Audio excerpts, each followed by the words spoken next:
17 তাৰিখে দুলিয়াজান টাউনত থকা BN সিং যেটো পেট্ৰল পাম্প তাত এক অনাকাংক্ষিত ঘটনা হৈছিল।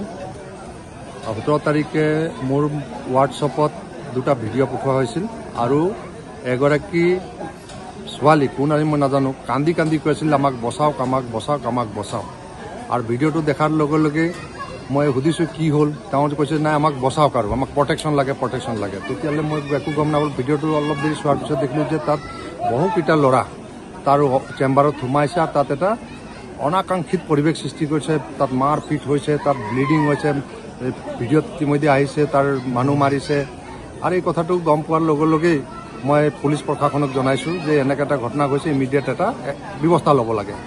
আৰু এই সূত্ৰে আমি পৰৱৰ্তী সময়ত গম পালোঁ যে তাত প্ৰায় 20-25 জনীয়া এটা টীম আহিছিলে আৰু তেওঁলোকৰ কি কথা আছে মই এতিয়ালৈকে নাজানো আৰু এইকাৰণে মই পুলিচ প্ৰশাসনক যোনেই নহওক ইমিডিয়েট পৰিস্থিতি কণ্ট্ৰল কৰিব লাগে।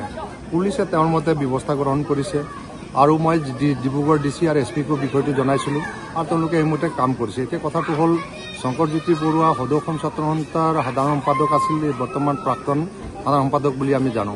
তেওঁ উঠি অহা প্ৰজন্মৰ এগৰাকী খুব সামাজিকভাৱে কাম কৰি থকা এগৰাকী ব্যক্তি। কিন্তু কথাটো হ'ল যে তেওঁ হেণ্ডকাপ লগোৱালৈ মোৰ বিৰুদ্ধে যিটো অভিযোগ আছে মই কোন, মোৰ কথা মতে আইন নচলে, মোৰ কথা মতে প্ৰশাসন নচলে। মই জনপ্ৰতিনিধি, জনসাধাৰণৰ কথা মই শুনো আৰু জনসাধাৰণৰ কথাটো মই বিভাগক বা চৰকাৰক কম, মোৰ ইমানেই দায়িত্ব আছে।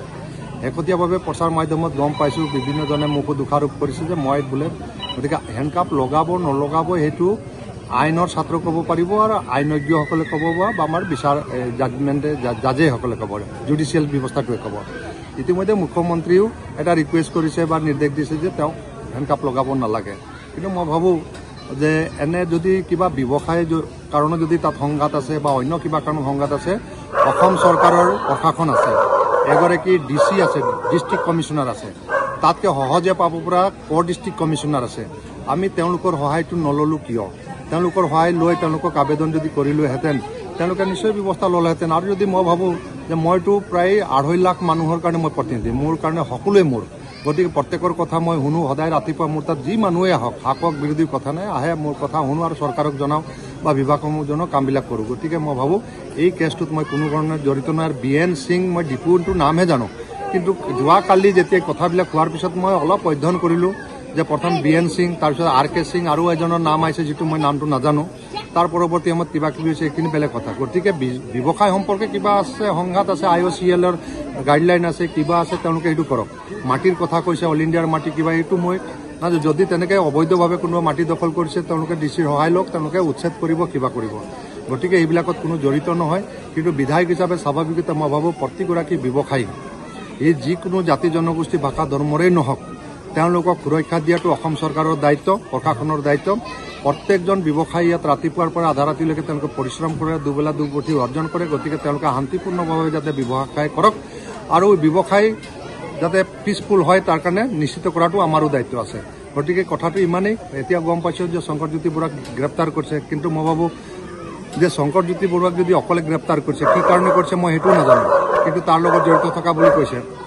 কিন্তু তাৰ লগত আৰু বহুত আমি দেখিছিলোঁ, ল'ৰাৰ এটা টীম দেখিছিলোঁ, তাত একদম আগুলি টুৱাই কথা পাতিছে। তেওঁলোকক গ্ৰেপ্তাৰ কৰিলে নাই, তেওঁলোকক আইনৰ আওতাত আনিলে নাই।